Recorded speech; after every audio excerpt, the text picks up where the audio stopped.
علیکم ورحمۃ اللہ وبرکاتہ۔ ان الحمد للہ نحمده ونستعینه ونستغفره ونعوذ باللہ من شرور انفسنا ومن سیئات اعمالنا من يهده الله فلا مضل له ومن يضلل فلا هادي له وأشهد أن لا إله إلا الله وحده لا شريك له وأشهد أن محمدا عبده ورسوله صلى الله عليه وسلم أما بعد فإن خير الحديث كتاب الله وخير الهدي هدي محمد صلى الله عليه وسلم وشر الأمور محدثاتها وكل محدثة بدعة وَكُلَّ بِدْعَةٍ ضَلَالَةٍ وَكُلَّ ضَلَالَةٍ فِي النَّارِ يَا أَيُّهَا الَّذِينَ آمَنُوا اتَّقُوا اللَّهَ حَقَّ تُقَاتِهِ وَلَا تَمُوتُنَّ إِلَّا وَأَنْتُمْ مُسْلِمُونَ يَا أَيُّهَا الَّذِينَ آمَنُوا اتَّقُوا اللَّهَ وَقُولُوا قَوْلًا سَدِيدًا يصلح لكم أعمالكم ويغفر لكم ذنوبكم ومن يطع الله ورسوله فقد فاز فوزا عظيما يا أيها الناس اتقوا ربكم الذي خلقكم من نفس واحدة وخلق منها زوجها وبث منهما رجالا كثيرا ونساء واتقوا الله الذي تساءلون به والأرحام إن الله كان عليكم رقيبا۔ ہر طرح کی حمد و ثنا اس اللہ رب العزت کے لائق ہے جس سے ہر مشکل وقت میں ہم مدد کے طلبگار رہتے ہیں۔ ہمارا ایمان ہے کہ ہمارے اللہ جیسی مدد اس پوری کائنات میں کوئی دوسرا وجود کرنے پر قادر نہیں ہے۔ وہ جہاں پر جس طرح کی مدد کر سکتا ہے کسی دوسری مخلوق سے وجود سے اس کا تصور بھی ممکن نہیں۔ رسول اللہ صلی اللہ علیہ وسلم نے فرمایا سب سے بہترین بات اللہ تعالیٰ کی بات ہے اور سب سے بہترین طریقہ حضرت محمد صلی اللہ علیہ وسلم کا دیا گیا طریقہ ہے۔ آپ نے فرمایا ہر وہ عمل جو دین اسلام کا اپنی طرف سے حصہ بنا دیا جائے اس کو ثواب یا گناہ قرار دے دیا جائے جبکہ شریعت کے اندر اس کی دلیل موجود نہ ہو وہ بدعت ہے۔ ہر بدعت گمراہی ہے اور ہر گمراہی کا نتیجہ جہنم ہے۔ اللہ ہمیشہ ہم سب کو اسے اپنی پناہ میں رکھے۔ اللہ رب العزت نے انسانوں کی جو تخلیق کی ہے اس میں جس طرح کیفیات خوشی اور غمی کی بدلتی رہتی ہیں ایسے ہی ایمان بھی کبھی کم ہوتا ہے کبھی زیادہ ہوتا ہے، اور ایسے ہی انسان کی پسند ناپسند میں بھی فرق آتا ہے۔ آپ دیکھیں گے کتنی چیزیں ایسی ہیں جو بچپن میں بڑی پسند ہوتی، لڑکپن میں اتنی پسند نہیں رہتی، لیکن جب عمر میچور ہوتی پھر مزاج اور بدلتا ہے۔ گویا جب وہ بچہ تھا تو پسند اور تھی، اب جب وہ بچوں کا باپ بنا ہے تو پسند میں تبدیلی آ گئی، موقف میں تبدیلی آتی ہے، رائے میں تبدیلی آتی، تو یہ تبدیلیوں کا سفر عمر بھر جاری رہتا ہے۔ لیکن انسانی زندگی میں فیصلے کرنے کے لیے دو چیزیں اس قدر مؤثر ثابت ہوتی ہیں کہ اگر ان کو مینج نہ کیا جائے تو انسانی زندگی برباد ہو سکتی بلکہ ہوتی، اور وہ دونوں جذبے کہہ لیں، کیفیات کہہ لیں، رویے کہہ لیں، فیلنگز کہہ لیں۔ ایک کا نام محبت ہے اور دوسرے کا نام خوف ہے۔ آپ اپنی زندگیوں میں جائزہ لیں گے تو آپ کو اس چیز کا احساس ہو سکتا ہے کہ ہم جب بھی کوئی فیصلہ کرتے اکثر و بیشتر اس فیصلے کے فائنل کرنے میں کسی جگہ ہمارے اوپر خوف مسلط ہوتا ہے اور کسی جگہ کسی کی محبت غالب ہوتی۔ جب کسی کا خوف غالب آ جائے تب بھی فیصلہ خراب ہونے کا خدشہ ہوتا ہے، اور جب کسی کی محبت غالب آ جائے تو تب بھی فیصلہ خراب ہونے کا خدشہ ہوتا ہے۔ یہ دونوں وہ کیفیات ہیں جن کو کنٹرول کرنا بڑا ضروری، اور آپ دیکھیں گے کہ جب کوئی شخص اپنے یہ دو رویے مینج کر جاتا ہے اس کی زندگی دوسرے لوگوں کی نسبت بڑی آسان ہو جاتی، بڑی کامیابیوں والی ہو جاتی، بڑی کم شرمندگیوں والی ہوتی۔ وہ ایسے فیصلے کرتا ہے جو اس کو وقار دیتے، جو اس میں خود اعتمادی پیدا کرتے، جو اس کو دوستوں کی، رشتہ داروں کی، معاشروں کی مجلس میں سر نیچا کر کے بیٹھنے پر مجبور نہیں کرتے، کیونکہ اس نے جو فیصلہ کیا تھا اس کی بنیاد نہ کسی کی محبت تھی، نہ کسی کا خوف تھا۔ یہ وہ اس کا رویہ ہے جس نے اس کو بیلنسڈ فیصلے کرنے کا موقع دیا۔ اس بنیاد پر انسان ہونے کے ناطے ہمارے رویوں میں جو اتار چڑھاؤ آتا ہے، اس اتار چڑھاؤ کو ہی کنٹرول کرنے کے لیے عقیدے کے نام سے اسلام نے ہماری بڑی اصلاح کی۔ مثلا محبتوں میں آپ دیکھیں گے کہ دنیا میں دو قسم کی چیزیں ہیں، ایک مادی چیزیں ہیں، اس میں ہمارے مکانات ہو سکتے ہیں، ہماری سواریاں ہو سکتی ہیں، اور دوسرے رشتے ہیں، والدین کا رشتہ ہے، اولاد کا رشتہ ہے، بیوی کا رشتہ ہے، رشتہ داروں کا تعلق ہے۔ اب یہ دونوں چیزوں کو جب آپ جمع کریں گے تو آپ کو یہ سمجھنا مشکل نہیں رہے گا کہ انسان کسی جگہ پر اپنے ان رشتوں کی وجہ سے بلیک میل ہوتا ہے، اور کہیں ان چیزوں کی محبت میں وہ اپنی خواہشوں کی غلامی کی وجہ سے غلط فیصلہ کر بیٹھتا ہے۔ اسی بنیاد پر ہمیں اسلام نے عقیدہ منہج کے نام پر بڑی واضح قسم کی ڈکٹیشن دی، اور کیا تصور دیا۔ اللہ فرماتے ہیں بعض لوگ ایسے ہیں جو اللہ کے علاوہ دوسروں کے ساتھ اس لیول کی محبت کرتے ہیں جس لیول کی محبت ان کو اللہ کے ساتھ کرنی چاہیے تھی۔ یہ معاشرے کا رویہ ہے، مگر والذین آمنوا اشد حبا للہ، اللہ فرماتے ہیں جو ایمان والے ہیں ان کو یہ بات قبول کر لینی چاہیے کہ محبتوں کی شدتوں کا جو معیار ایک مومن کا اپنے رب کے ساتھ ہو سکتا ہے، اللہ کے مقابلے میں کوئی مادی چیز یا کوئی رشتہ اس لیول کو پہنچ نہیں سکتا۔ یہ مومن کا رویہ ہے، یہ اس کی ذمہ داری ہے کہ محبتوں میں سب سے شدید محبت اس کی اپنے اللہ کے ساتھ ہونی چاہیے۔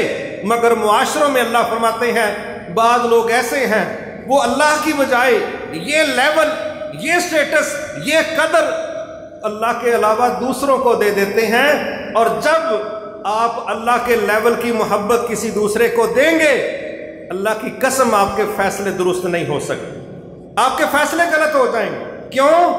آپ نے ظلم کیا ہے۔ ظلم کیا ہے؟ کسی چیز کو اس کے سٹیٹس سے نیچے کر دینا یا اوپر کر دینا، یہ ظلم ہے۔ اسی لیے کہا گیا ان الشرک لظلم عظیم۔ اس دنیا میں اگر سب سے بڑا کوئی ظلم ہے وہ قتل نہیں ہے، وہ کسی کے مال چوری کرنا نہیں ہے، وہ کسی کو تھپڑ مارنا نہیں، یہ ہے ظلم کی اقسام۔ لیکن سب سے بڑا ظلم یہ ہے کہ مخلوق میں سے آپ کسی کو اٹھاؤ اور اپنے خالق کے مقابلے میں اس کو کہو عرش پر اس کے ساتھ بیٹھ جا۔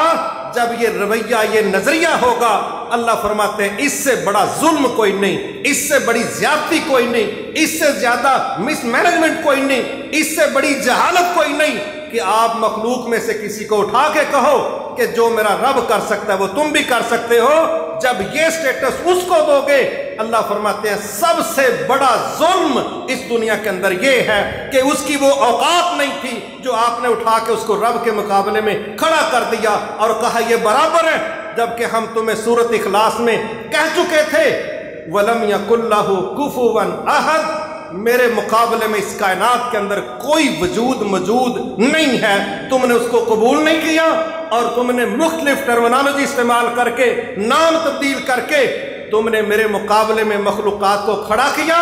اللہ کہتے ہیں اس سے بڑا ظلم کوئی نہیں، اس سے بڑی زیادتی کوئی نہیں، لہذا یہ فیصلہ غلط ہے۔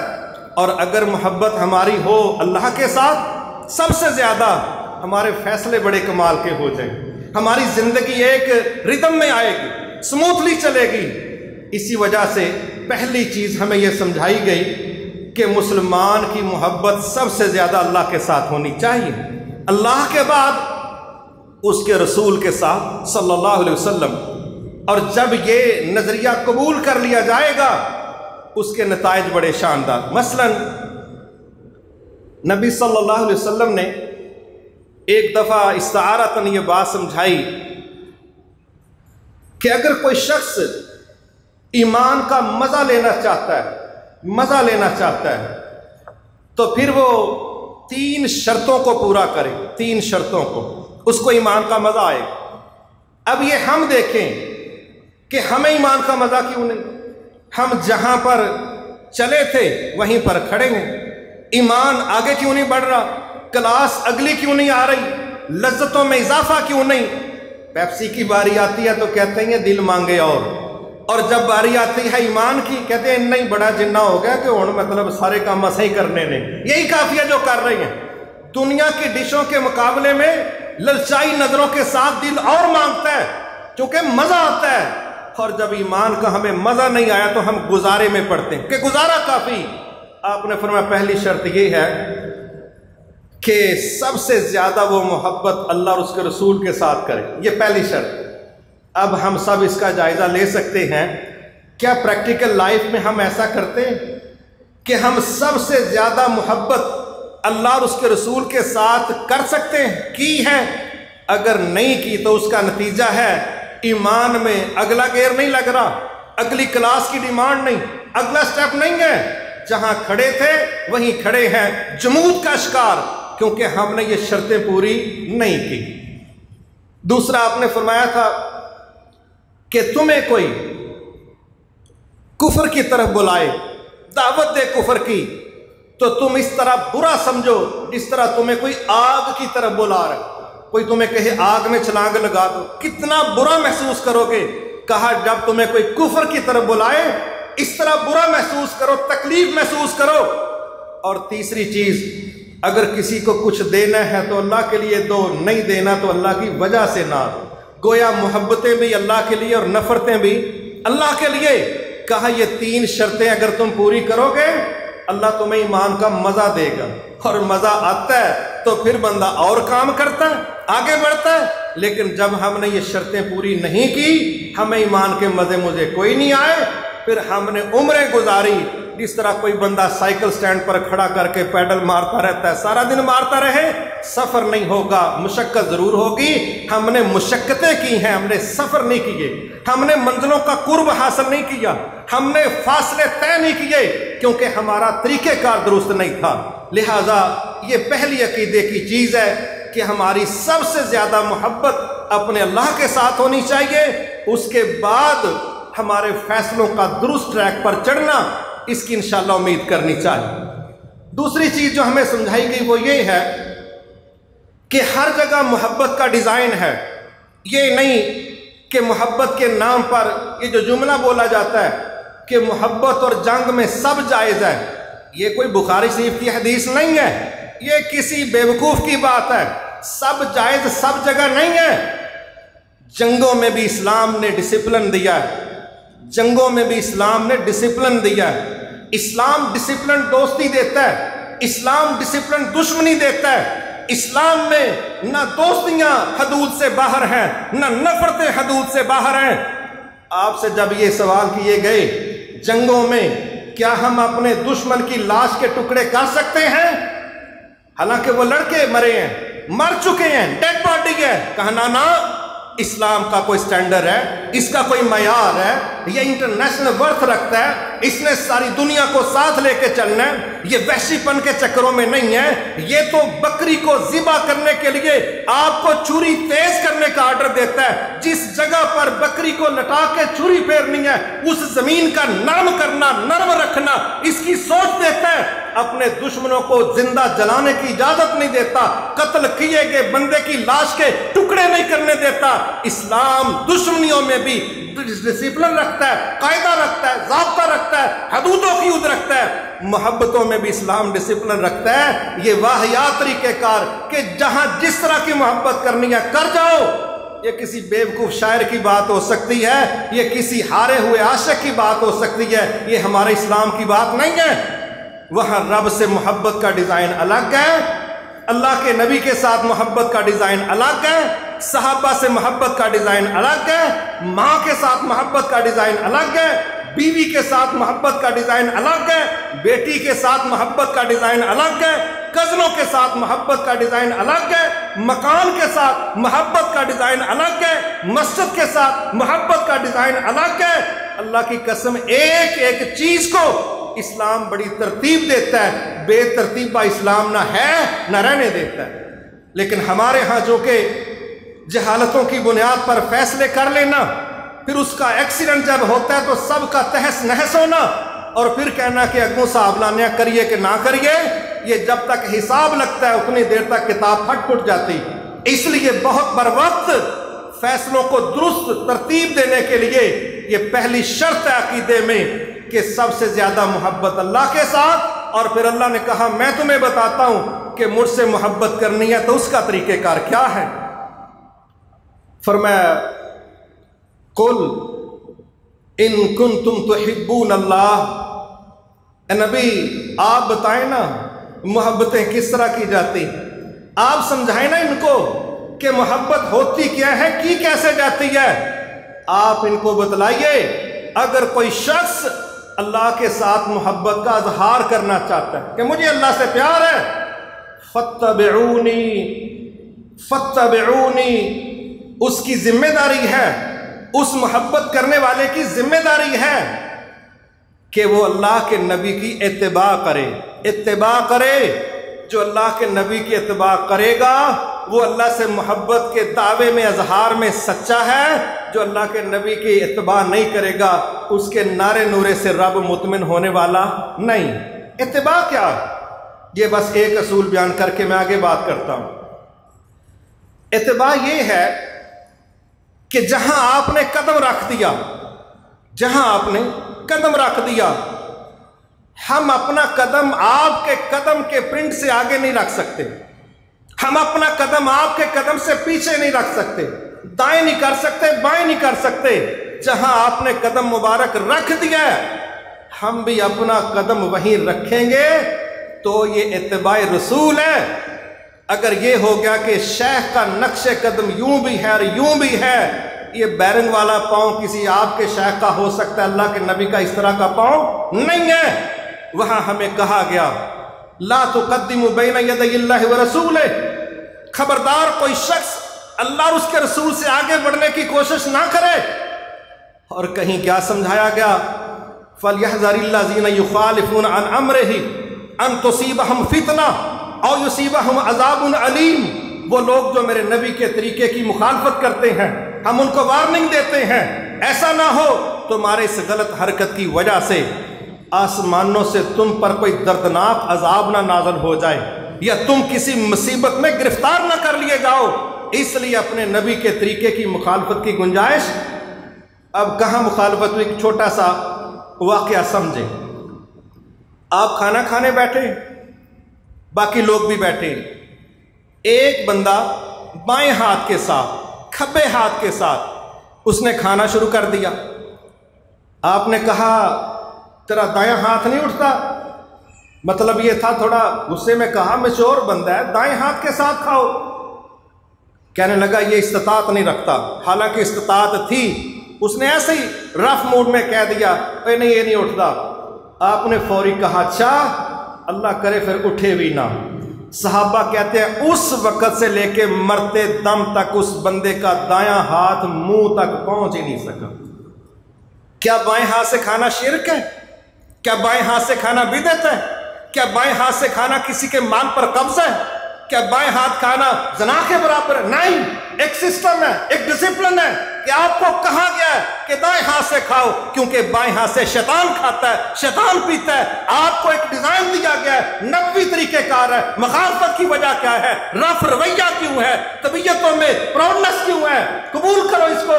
اس بندے نے صرف رف انداز میں کہا یہ نہیں اٹھتا، کہا پر نہیں اٹھے گا، نہیں اٹھا پھر۔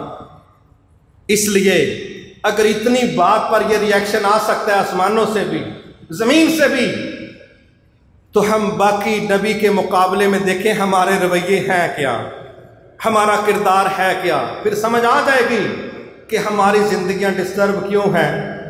پھر ہم جب سر پکڑ کے بیٹھتے ہیں نا، سارا کچھ کوڑے سمجھ نہیں آتی، کوئی پھر بھی گواچے ہیں، کیونکہ اسی آپ بھی گواچے دے ہیں۔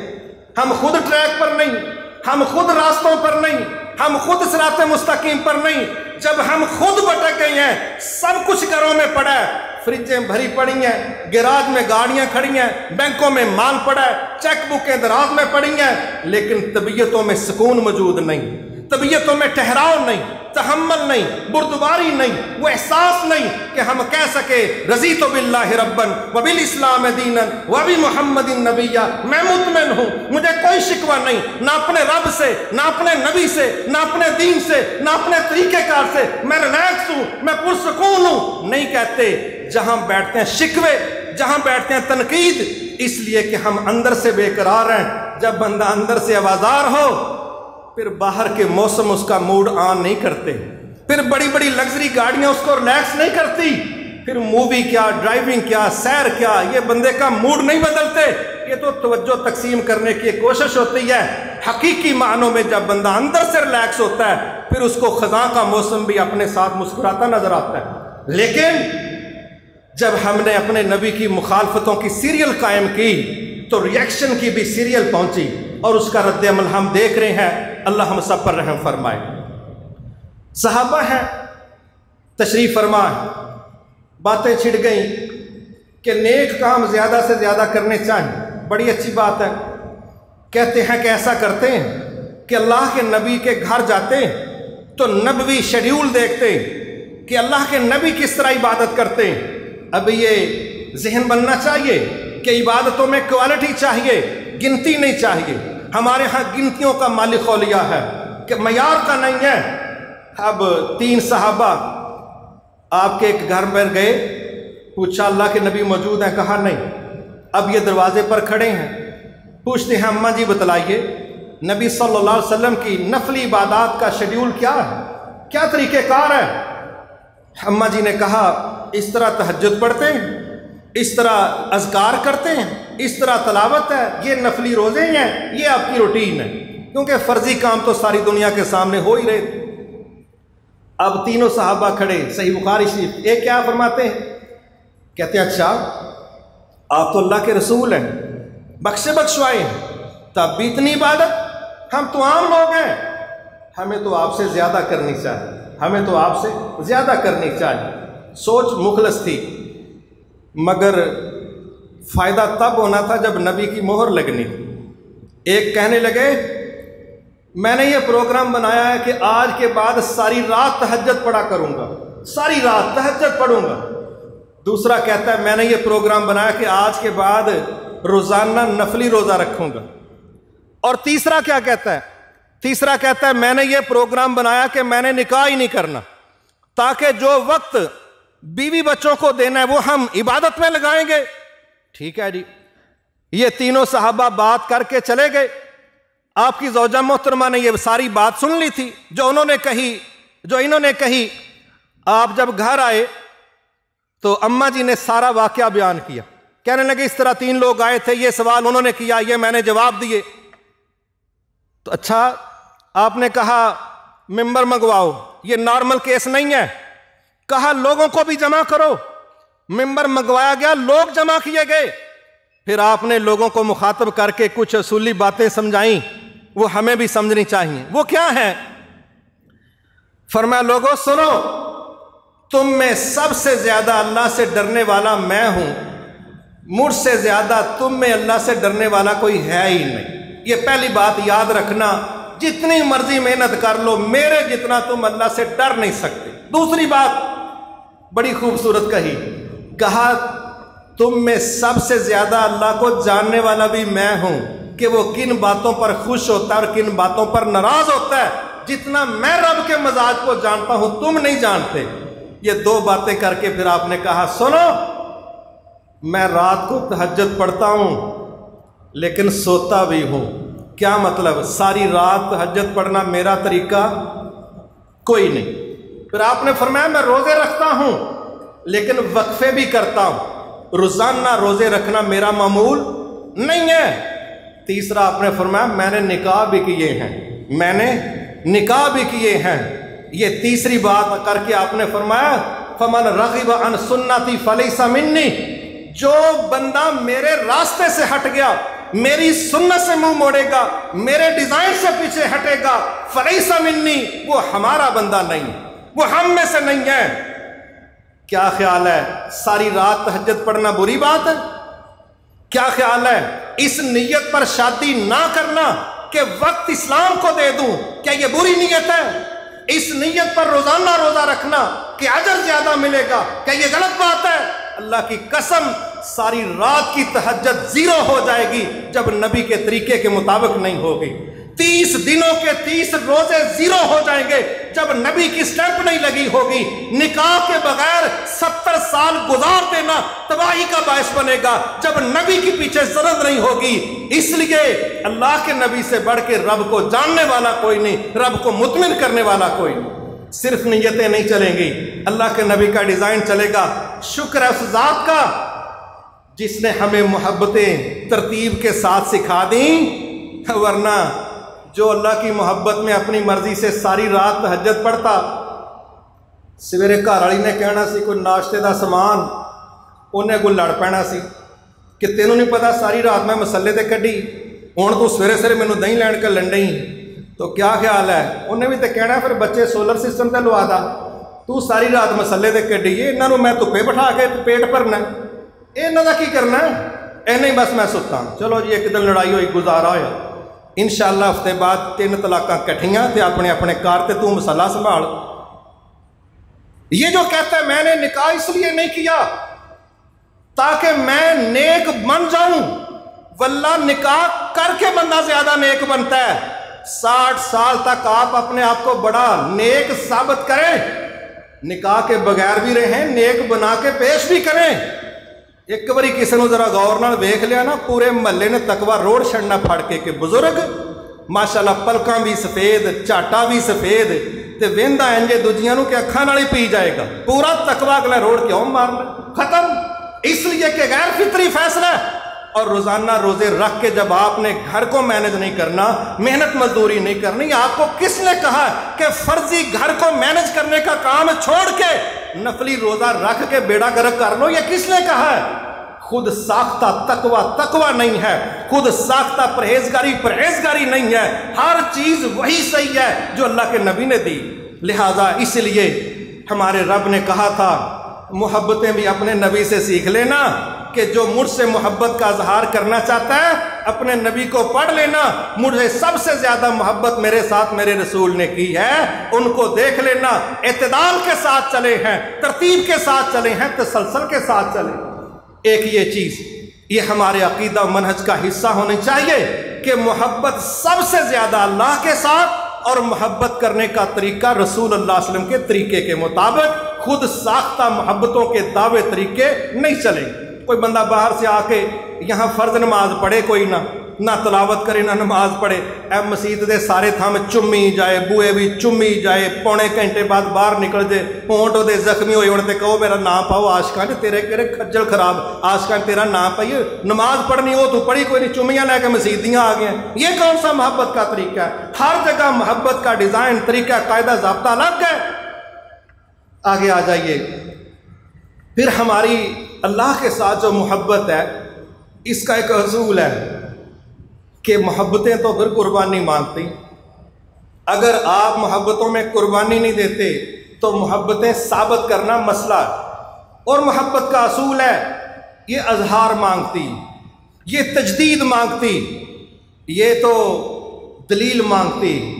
نہ دلیل ہو، نہ تجدید ہو، نہ اظہار ہو، تو پھر وہ جو دلوں کی بھی جانتا ہے، جو عملوں کو بھی دیکھتا ہے، وہ تو قبول نہیں کرے گا، وہ تو قبول نہیں کرتا۔ حقیقت یہ ہے، اس پر پھر انبیاء نے ایک رول پلے کیا ہے۔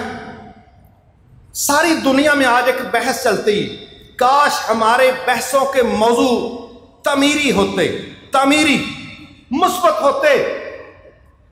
معذرت کے ساتھ میں 3 دن پہلے، کوئی خطیب ہے، کیونکہ جب رویہ درست نہ ہو تو پھر خطیب ہی ہو سکتا ہے، عالم دین کے رویے تو مختلف ہوتے، وہ بحث کر رہا تھا کٹے کی قربانی پر۔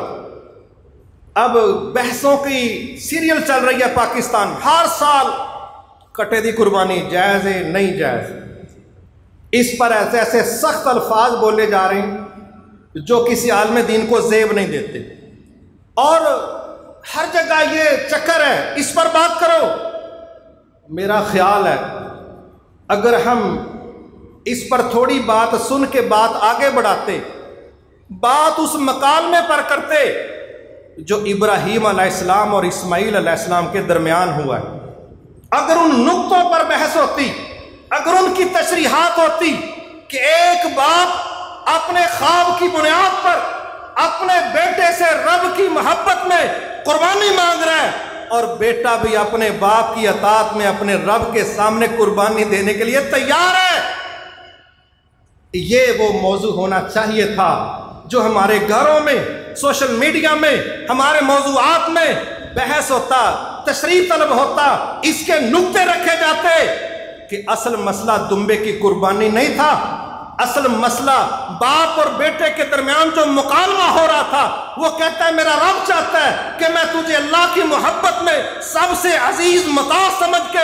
آخری عمر کے حصے میں لیا گیا تحفہ ذبح کر دوں تاکہ میرا رب راضی ہو جائے، وہ کرنے کے لیے بات کر رہا ہے۔ اور بیٹا کہہ رہا ہے میرے باپ، میرے والد، جس طرح آپ کو اللہ کا حکم ہے آپ اس کو پورا کریں، اب مجھے ضدی نہیں پائیں گے، نافرمان نہیں پائیں گے، بحث کرنے والا نہیں پائیں گے، میں تسلیم کرنے والا ہوں، میں مان جانے والا ہوں، کیونکہ آپ بھی اللہ کے پابند، آپ کا بیٹا بھی اللہ کا پابند، ہم تو تسلیم کرنے والے لوگ ہیں۔